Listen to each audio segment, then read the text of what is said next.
Oke, baiklah. Karena waktu sudah menunjukkan pukul 11 lebih 1, kita akan mulai saja. Nanti teman-teman yang lain bisa menyusul. Sebelum kita memulai perkuliahan hari ini, setelah kita TTS, kita akan berdoa terlebih dahulu yang akan dipimpin oleh Seto Probo ya. Bisa pimpin kita dalam doa. Baik, Pak. Teman-teman dan Pak Dion, mari kita berdoa. Ya Tuhan, berkati kuliah pada siang hari ini, supaya kuliah pada siang hari ini bisa berjalan dengan lancar dan yang presentasi pada hari ini bisa menjelaskan dengan baik. Terima kasih Tuhan, haleluya, amin. Amin. Terima kasih Seto yang telah memimpin kita dalam doa. Jadi pertemuan kali ini kita setelah TTS kemarin sudah menjalankan setengah semester. Setelah itu kita akan melanjutkan untuk pemaparan materi dari kelompok-kelompok yang hari ini akan disampaikan oleh Dani Ristiana dan Danu Kristian. Kepada Dani dan Danu saya persilahkan. Izin share screen, Pak. Ya, silakan.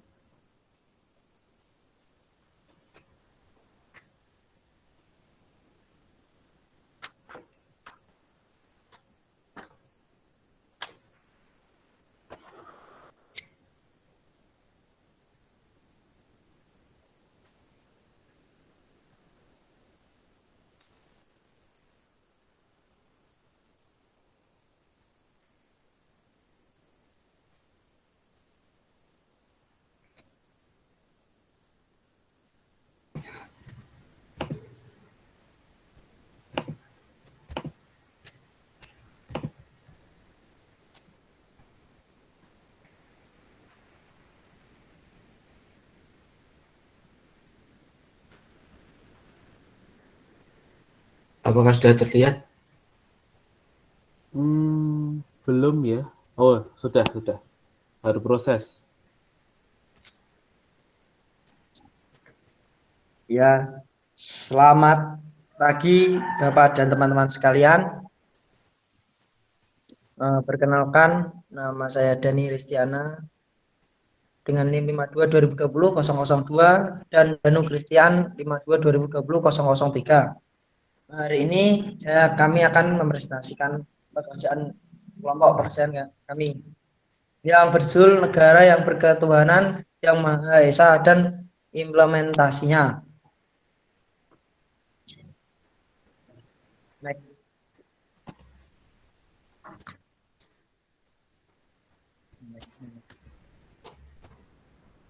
Ini belum berganti.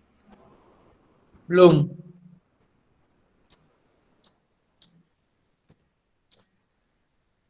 Gini aja nggak apa-apa ya, Pak? Ya, tidak apa-apa. Sudah terlihat. Di sini ada pengertian ketuhanan yang Maha Esa. Dalam sila pertama, berarti kita sebagai bangsa Indonesia harus mengakui adanya Tuhan yang menciptakan semesta serta isinya. Di Indonesia, bermasyarakat harus punya kepercayaan terhadap Tuhan dan masing-masing agama yang dianut. Implementasi Pancasila dalam kehidupan bermasyarakat pada hakikatnya merupakan suatu realisasi praksis untuk mencapai tujuan dan cita-cita nasional bangsa Indonesia. Dasar negara merupakan fundamen atau fondasi dari bangunan negara. Kuatnya fundamen negara akan menguatkan berdirinya negara itu.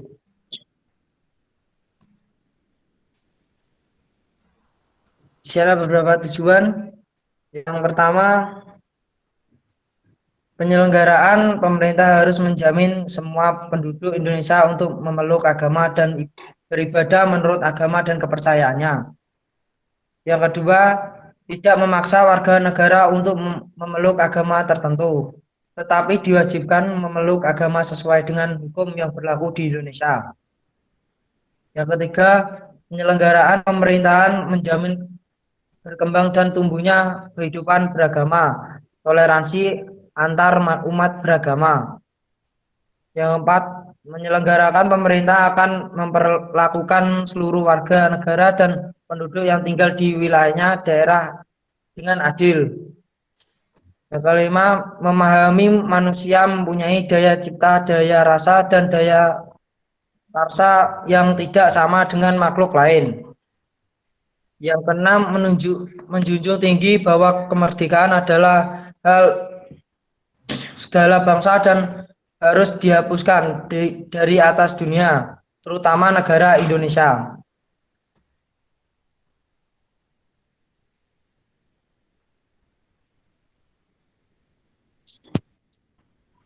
Yang selanjutnya, makna ketuhanan yang Maha Esa. Memiliki makna bahwa bangsa Indonesia mempunyai kebebasan untuk menganut agama dan menjalankan ibadah yang sesuai dengan ajaran agamanya, mewujudkan kehidupan yang selaras, serasi, dan seimbang antar sesama manusia Indonesia, antar bangsa maupun dengan makhluk ciptaan Tuhan yang lainnya. Perwujudan kehidupan diantaranya dengan menumbuhkan saling menyayangi, saling menghargai, dan saling mengayomi. Kemudian dari makna tadi terdapat prinsip ketuhanan yang Maha Esa. Yang pertama yaitu negara Indonesia bukan negara agama. Negara Indonesia itu menolak konsepsi negara agama. Prinsip dari ketuhanan yang Maha Esa, walaupun mengakui keberadaan agama dan fungsinya, namun menghendaki agar negara tidak mencampuri hubungan masing-masing orang dalam kelompok sendiri maupun dengan suatu agama tertentu. Kemudian yang kedua, negara Indonesia bukan negara ateis. Sejalan dengan sila keduanya yang Maha Esa, maka negara Indonesia menolak paham ateisme. Sila pertama Pancasila itu menegaskan bahwa bangsa Indonesia percaya adanya Tuhan yang Maha Esa, bahkan kemampuan bangsa Indonesia untuk mendirikan negara Republik Indonesia juga diyakini sebagai berkat rahmat dari Tuhan yang Maha Kuasa. Paham ateisme juga sangat bertolak belakang dengan prinsip yang ada di Indonesia. Kemudian yang ketiga, Indonesia menganut pembedaan fungsi dalam semangat kerjasama antar negara dan agama. Dalam pemisahan negara dan agama, negara harus menghormati suatu agama tertentu dan karakteristiknya sendiri, sehingga tidak ada campur tangan negara terhadap agama, dan sebaliknya agama juga harus menghormati negara.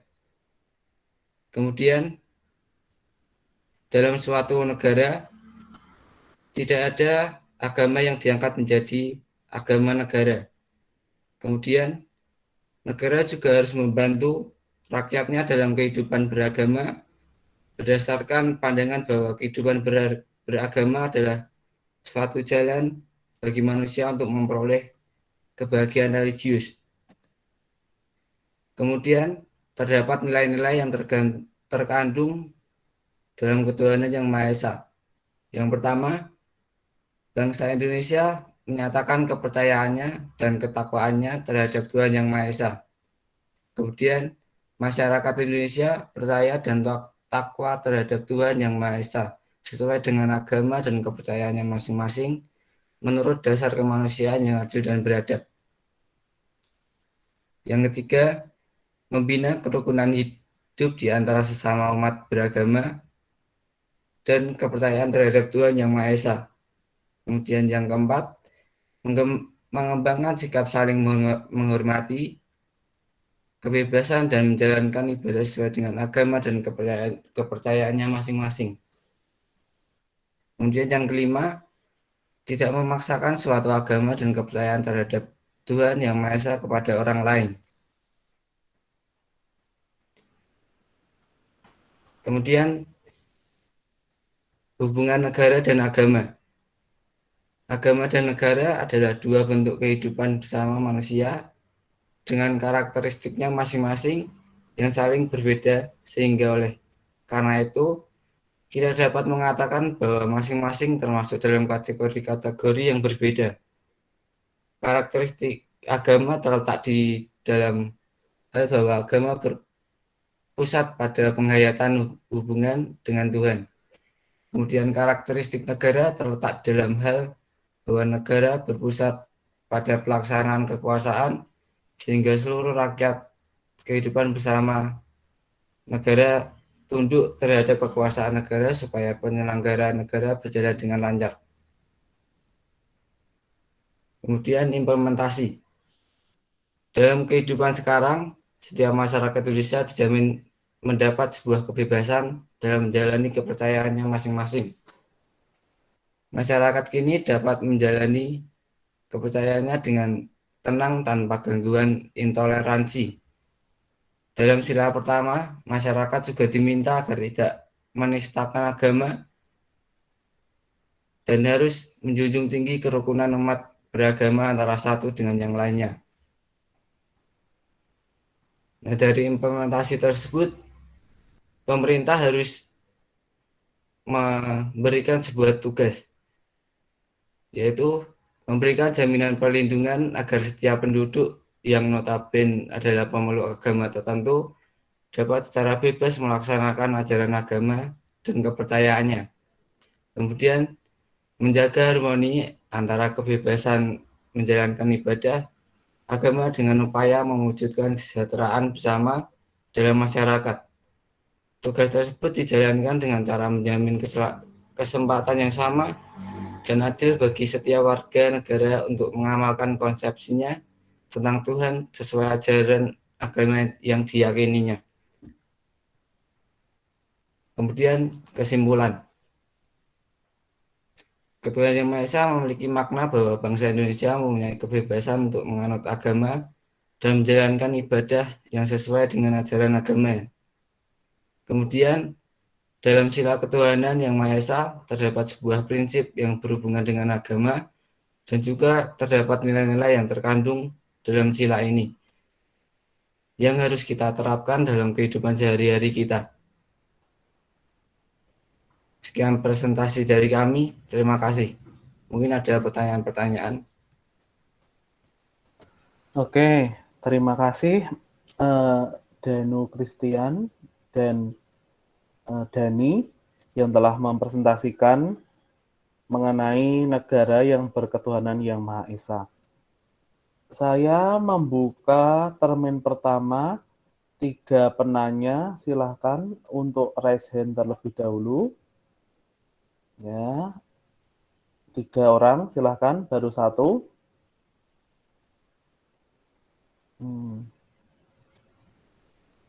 Ya, materi tadi menarik ya, mengenai negara berketuhanan Yang Maha Esa, hubungan antara negara dan agama, juga bagaimana peran agama di dalam suatu negara, itu sangat menarik untuk didiskusikan. Oke, baru 1 ya, kita langsung saja, silahkan Tasya Gendira Raya untuk menyampaikan pertanyaannya. Baik, Pak. Tadi dijelaskan pada tujuan itu nomor 3, pemerintah menjamin umat untuk beragama. Apakah ada contoh kebijakan dari pemerintah? Bisa diberikan contohnya mungkin? Terima kasih. Oke. Silahkan, pertanyaannya tadi mengenai kebijakan ya, kebijakan pemerintah apakah ada mengenai kebebasan beragama. Ada lagi pertanyaan?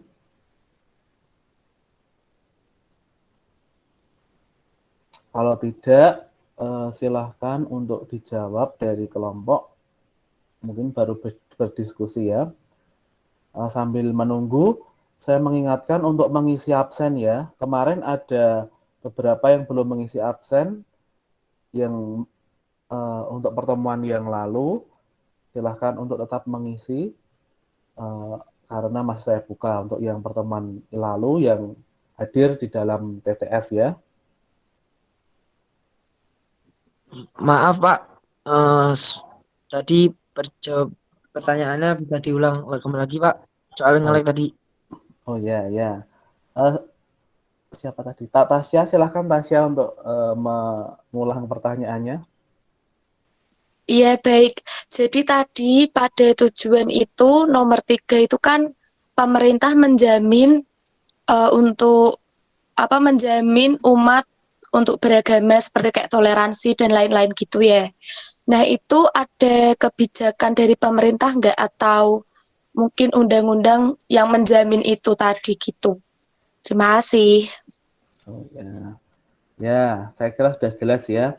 Jadi apakah ada peraturan atau undang-undang yang mengatur mengenai toleransi beragama ataupun mengenai kerjasama antar agama-agama ataupun penghormatan terhadap agama-agama yang ada di Indonesia? Seperti itu pertanyaannya dari Tasya. Sudah jelas ya, Dani dan Danu? Saya mau menjawab pertanyaan dari Tasya tadi, Pak. Ya, silahkan. Menurut pasal 29 Undang-Undang 1945 yang menyatakan bahwa negara berdasarkan atas ketuhanan yang Maha Esa dan negara menjamin kemerdekaan tiap-tiap penduduk umat memeluk agamanya masing-masing dan umat beribadah menurut agamanya dan kepercayaan itu. Apakah bisa diterima?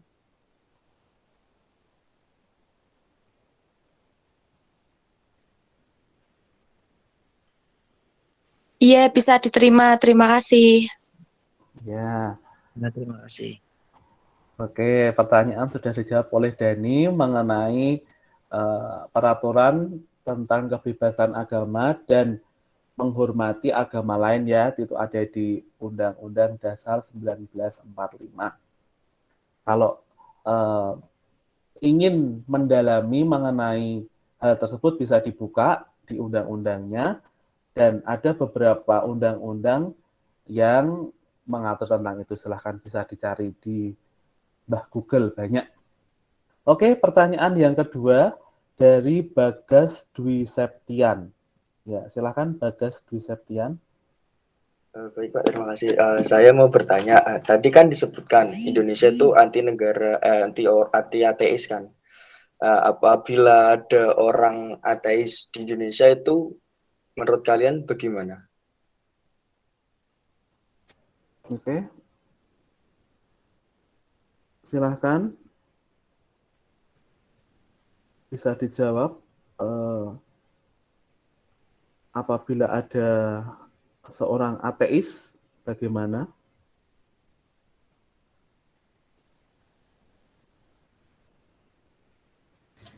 Sebentar, Pak.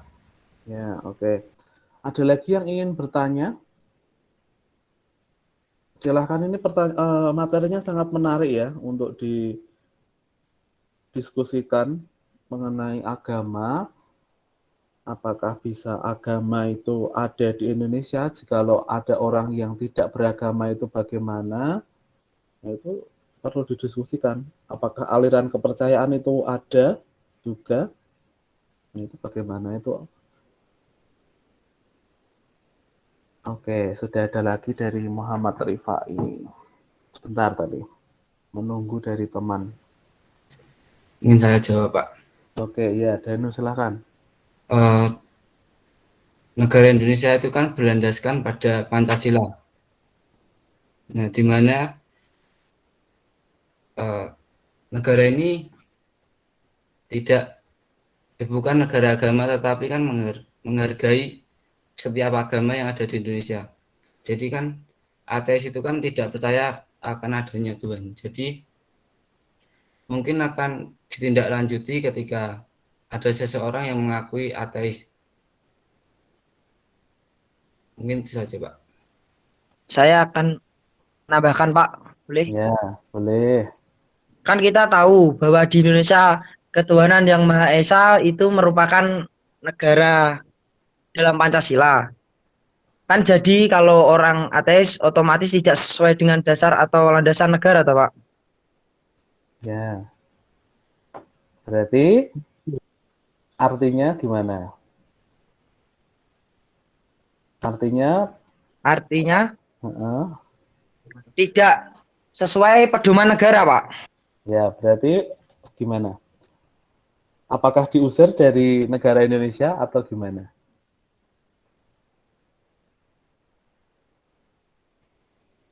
Tidak, Pak. Ya, Cuma dikasih apa ke kebebasan, Pak. ya, oke. Ya, jadi ada pendapat dari kelompok jikalau ada orang ateis, maksudnya tidak apa ya, tidak percaya adanya Tuhan begitu, akan diberi kebijakan begitu ya. Ya nanti kita bisa diskusikan secara lebih lanjut, kemungkinan ada pendapat-pendapat yang lain bisa diutarakan. Ya, nanti kita diskusikan lebih lanjut. Nah, kita masuk ke pertanyaan yang ketiga dari Muhammad Rifai. Saya persilahkan. Baik, terima kasih Pak. Saya Muhammad Rifai. Terima kasih atas kesempatannya untuk bertanya. Saya ingin bertanya kepada anggota kelompok, bagaimana menurut pendapat anggota kelompok untuk mengatasi atau mencegah bagaimana sikap intoleransi antar umat beragama. Begitu. Terima kasih. Ya, pertanyaannya ini pertanyaan aplikasi ya mengenai bagaimana menjaga toleransi ya, apa mengenai kerukunan beragama, membina kerukunan beragama itu seperti apa begitu ya, Muhammad Rifai ya. Iya, Pak. Ya, itu seringkali kita jumpai di dalam kehidupan masyarakat mengenai apa ya istilahnya konflik antar agama. Karena tidak semua agama itu ya maksudnya kita mempunyai beberapa agama yang ada di Indonesia dan banyak sekali aliran kepercayaan yang itu memang tidak sama, kita memang beragam, maka sering terjadi konflik. Nah, itu bagaimana caranya untuk mencegah adanya konflik-konflik itu. Nah, makanya apa yang menurut pendapat kelompok mengenai hal tersebut? Silahkan bisa didiskusikan dulu. Atau boleh ada teman lain yang membantu menjawab juga dipersilahkan.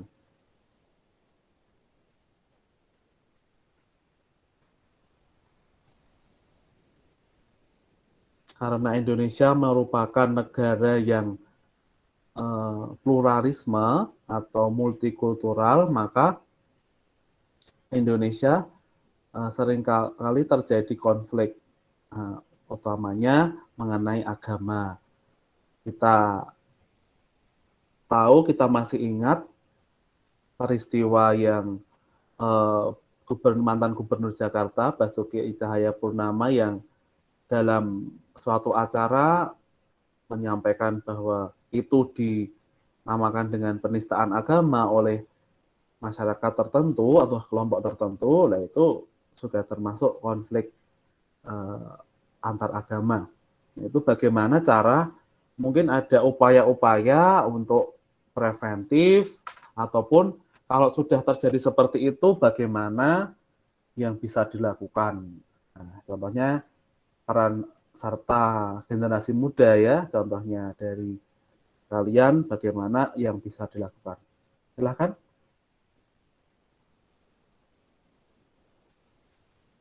Saya Pak mau menjawab, Pak.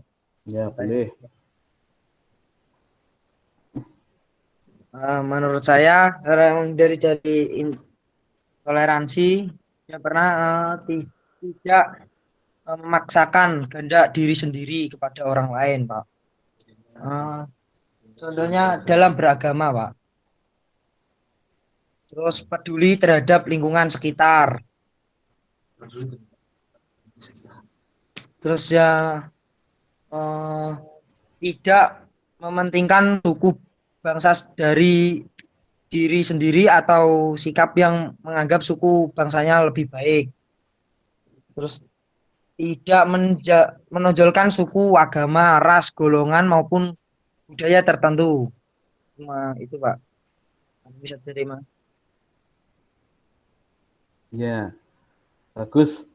Itu ada beberapa sikap-sikap yang harus dihindari untuk di dalam mempelajari tentang agama-agama atau perbedaan. Jadi tidak boleh ada kata primordialisme atau chauvinisme ataupun paham-paham yang mementingkan dirinya sendiri atau mementingkan atau menganggap bahwa kelompoknya atau bahwa agamanya itu paling benar. Nah, itu tidak boleh ya di dalam melaksanakan toleransi antar agama, tidak boleh ada pemikiran seperti itu. Jadi kita harus saling menghormati antar agama, kita harus saling menghargai, dan kita memang diberi kebebasan, tetapi tidak boleh mengganggu kebebasan orang lain atau mengganggu kebebasan agama lain. Kita memang diberi kebebasan di dalam pasal di dalam Undang-Undang 1945, tetapi disarankan atau sebaiknya tidak mengganggu atau tidak melanggar dari kebebasan orang lain. Kalau itu sudah terjadi, maka kehidupan beragama akan berlaku secara rukun, secara tidak ada gesekan, dan akan berjalan dengan baik. Begitu. Saya kira begitu ya. Muhammad Rifai sudah terjawab pertanyaannya. Saya buka Baik, termin terima kedua. kasih Pak. Oh ya. Anggota kelompok. Terima kasih. Oke, yeah. Saya buka termin kedua. Tadi sudah ada Wahyu Dwi. Ada lagi? Nah, nanti kita bisa cepat ini. Tidak ada 1 jam sudah selesai. Ya, mungkin Wahyu Dwi silahkan untuk menyampaikan pertanyaannya. Saya izin bertanya kepada kelompok. Menurut kelompok, kepercayaan tentang di Indonesia kan ada beberapa kepercayaan selain kepercayaan terhadap agama-agama yang ada, kan ada kepercayaan seperti agnostik ataupun ateisme, yang sebenarnya kalau ateisme itu dilarang oleh pemerintah. Nah, menurut kelompok, apakah kepercayaan seperti agnostik itu juga melanggar undang-undang atau melanggar aturan yang diberlakukan oleh pemerintah, dan jika iya, itu mengapa melanggar, dan jika tidak, apakah ada dasar yang membuat agnostik tersebut tidak melanggar undang-undang? Terima kasih. Ya, ini pertanyaannya berbobot ya. Ini karena mengenai paham-paham ateis, paham-paham mengenai aliran-aliran kepercayaan itu apakah diakui oleh pemerintah atau bagaimana? Kalau diakui itu apa dasarnya begitu ya? Ataupun kalau tidak diakui maka pemerintah wajib untuk melakukan apa begitu? Ini pertanyaannya sangat berbobot. Terima kasih Wahyu. Dipersilahkan untuk menjawab dari kelompok.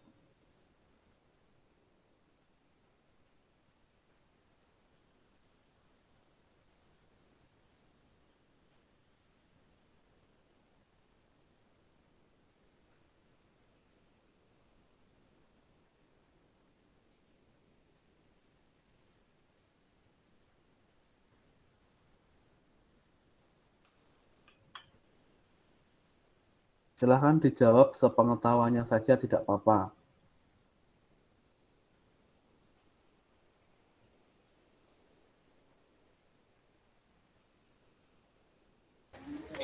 Ini saya akan menjawab, Pak. Kan paham agnostik itu hampir sama dengan ateisme. Nah, paham tersebut masih belum diakui di Indonesia karena seringkali dianggap tidak sesuai dengan sila yang ada di Pancasila. Dan juga Menurut undang-undang, agama yang diakui oleh pemerintah Indonesia itu hanya 6. Dan oleh sebab itu, paham agnostik itu tidak ada tempat untuk di Indonesia. Oke, apakah bisa menjawab dari pertanyaan Wahyu? Bisa, Pak. Oke. Ya, mengenai hal tersebut memang ada beberapa aliran kepercayaan yang ada di Indonesia, tetapi tidak semua diakui oleh pemerintah ya. Jadi kita tahu ada beberapa aliran kepercayaan mengenai dinamisme, animisme, dan sebagainya. Maka pemerintah mengakui hal tersebut, tetapi juga masih maksudnya di dalam penerapan dalam kehidupan sehari-hari itu disesuaikan dengan undang-undang begitu. Oke, masih adakah pertanyaan dari teman-teman? Kalau tidak ada, kita lanjutkan. Oh, ini ada. Krisna Chandra, silahkan Krisna. Baik Pak. Tadi kan di tujuan nomor 2 itu kan ada kata-kata apa? Tidak memaksa warga negara untuk memeluk agama tertentu, tetapi diwajibkan memeluk agama. Nah, di situ kan ada kata-kata diwajibkan. Nah, apakah itu tuh tidak melanggar hak kebebasan manusia dalam kepercayaan? Kan ada orang yang tidak memiliki agama. Apakah itu tidak melanggar, Pak? Seperti itu. Oke, ya sudah ditangkap ya dari kelompok pertanyaannya mengenai tujuan. Nah, ini memang ambigu ya pernyataannya ya. Pertama itu tidak istilahnya boleh tidak mempunyai agama, tapi wajib beragama. Nah, itu bagaimana pendapat dari kelompok? Apakah nanti ada kebijakan tertentu begitu mengenai hal tersebut? Kalau tidak punya agama bagaimana? Atau apakah dimasukkan di mana? Terutama ini di KTP ya. Di KTP itu kita ada ataupun di kartu apapun ya, mungkin SIM dan lain sebagainya itu masih tertera agama. Nah, bagaimana itu penulisannya di KTP kalau tidak punya agama? Ataukah ditulis yang lain atau bagaimana? Atau dikosongi ataupun bagaimana? Nah, ini seringkali kita mendapati beberapa kasus ya mengenai penulisan tersebut. Silakan dari kelompok.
Sudahkah menemukan jawaban?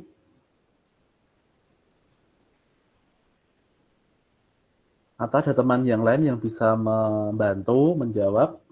Silakan.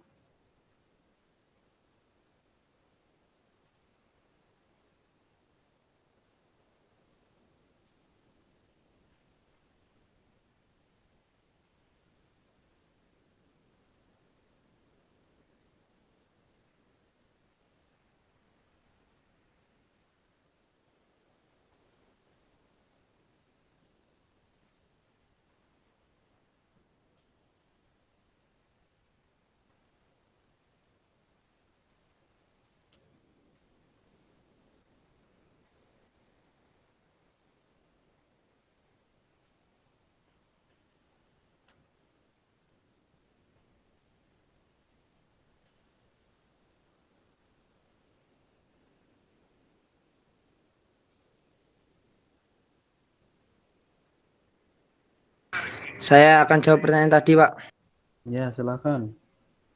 Menurut saya, jadi kita wajib mengkorelasikan antara agama tertentu dengan aturan yang ada di Indonesia. Contohnya di luar negeri, kita boleh. Contohnya yang jelek kayak minum. Tapi aturan di Indonesia tidak memperbolehkan itu, Pak.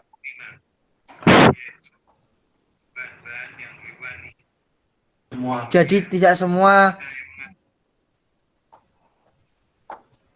agama bisa diaplikasikan seperti di Indonesia, Pak. Kalau di Indonesia kan negara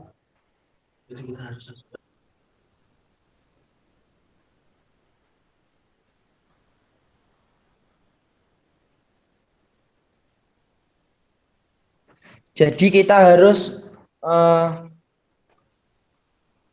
menerapkan agama sesuai peraturan di Indonesia, Pak. Ya. Bagaimana, Krisna? Sudahkah terjawab pertanyaannya?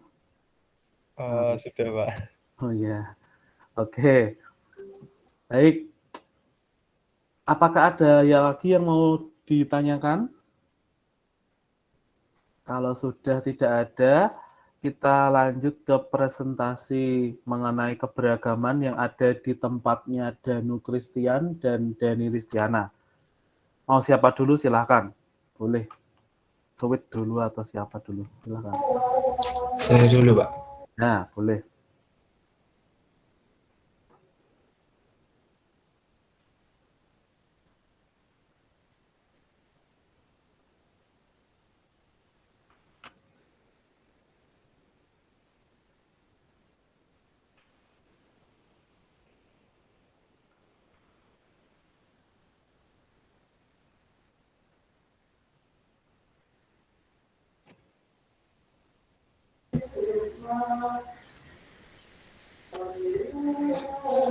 Keberadaan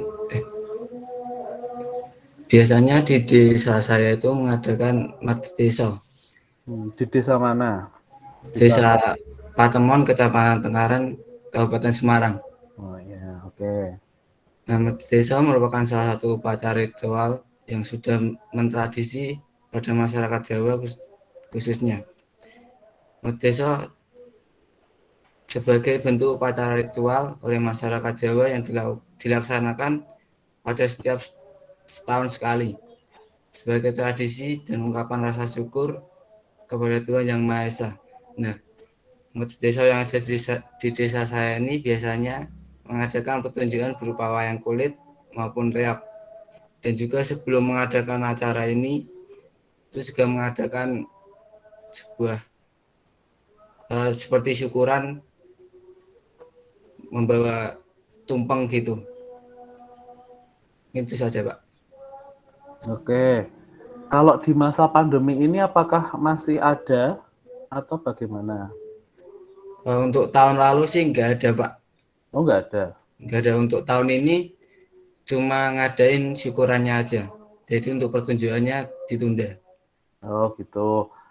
Lalu kalau tidak ada acara ini begitu, apakah ada anggapan dari masyarakat bahwa akan terjadi sesuatu begitu atau biasa-biasa saja?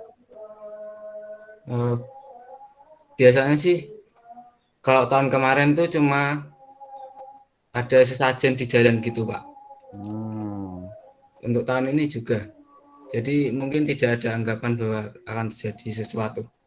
Ya, berarti artinya tetap dilaksanakan ya walaupun pandemi, tetapi mungkin secara sederhana, tidak seperti tahun-tahun sebelumnya yang harus mengadakan pertunjukan wayang kulit ataupun reok begitu ya? Iya, Pak.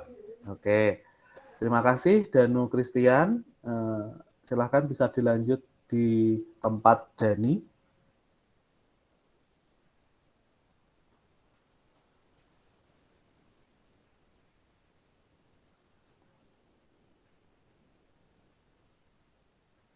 Apa udah kelihatan, Pak? Ya, sudah. Nah, Ini tari gambyong. Ya.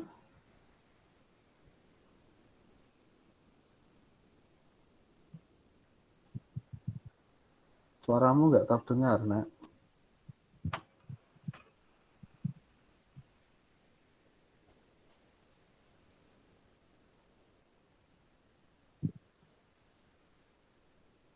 Ya, kedengeran, Pak. Sekarang sudah. Yo, lanjut. Tapi gambarnya hitam. Gambarnya. Waduh, gak bisa. Waduh.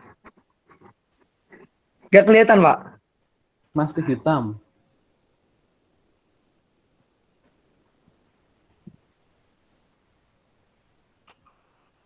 Kalau tidak ya kamu jelaskan aja, enggak apa-apa. Jelaskan aja.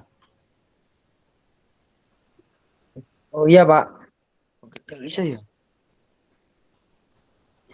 Nah, saya ambil tari gambyong, Pak. Ya. Itu tradisi asal Jawa Tengah yang merupakan perkembangan dari tari Tayo, Pak. Ya. Di daerahku tari Tayo, tapi terus berkembang toh jadi tari gambyong, Pak. Penari tari yang diundang tari gambyong sering digunakan sebagai penyambut tamu dan sebagai hiburan, Pak. Tari ini menggambarkan kegembiraan. Selain itu, tari tradisional ini juga digunakan sebagai sarana ritual upacara pertanian untuk kesuburan padi, Pak. Oke, sudah? Sudah, Pak. Ya. Di Jawa Tengah itu di bagian mana tempatnya Dani? Pati, Pak. Nah, apakah hanya di Pati saja yang ada tari gambyong, di tempat lain ada enggak?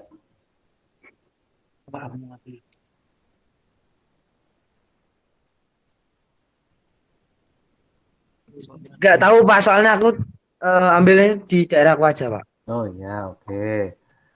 Oke, terima kasih Dani dan Danu yang telah mempresentasikan mengenai materi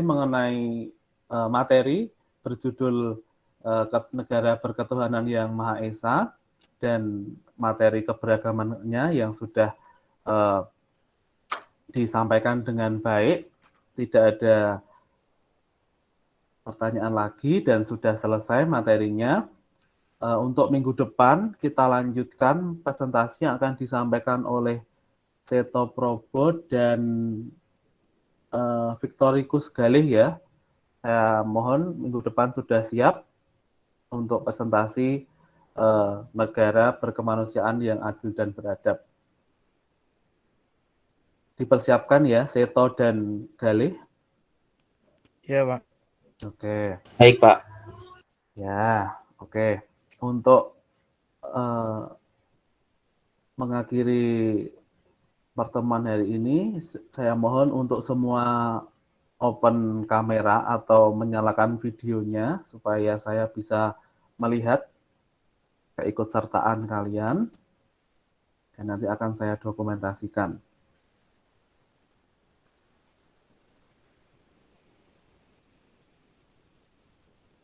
Dan jangan lupa untuk isi absen ya. Kemarin ada beberapa yang belum isi absen. Oke, sudah mulai terlihat semuanya. Ini di tempat kami sudah ada yang pertemuan tatap muka di fakultas kalian sudah ada belum? Ada yang sudah? Sudah, ya? Pak. Sudah, Pak. Ya. Walaupun nanti tatap muka tetap jaga kesehatan ya. Ini Francisca belum on kamera, Linardi, Siva, Debbie, Elizabeth, David, atau tempat saya sinyalnya yang nggak bagus ya? Oke, tidak apa. Sambil berjalan nanti akan terlihat. Oke, saya ambil gambarnya.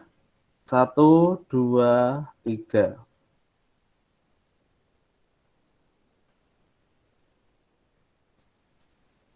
Oke, sebentar ini ada yang join lagi. Bentar. Oke. Oh ya, masih ada beberapa yang baru join karena mungkin sinyalnya ya. Oke, sebentar. Nanti saya ulangi lagi untuk pengambilan gambarnya. Oke, semua siap? 1, 2, 3. Oke, sudah. Untuk menutup kelas hari ini, saya minta Krishna ya untuk pimpin kita dalam doa. Bisakah Krishna? Baik, Pak. Sebelum mengakhiri pembelajaran pada siang hari ini, mari kita berdoa. Berdoa mulai.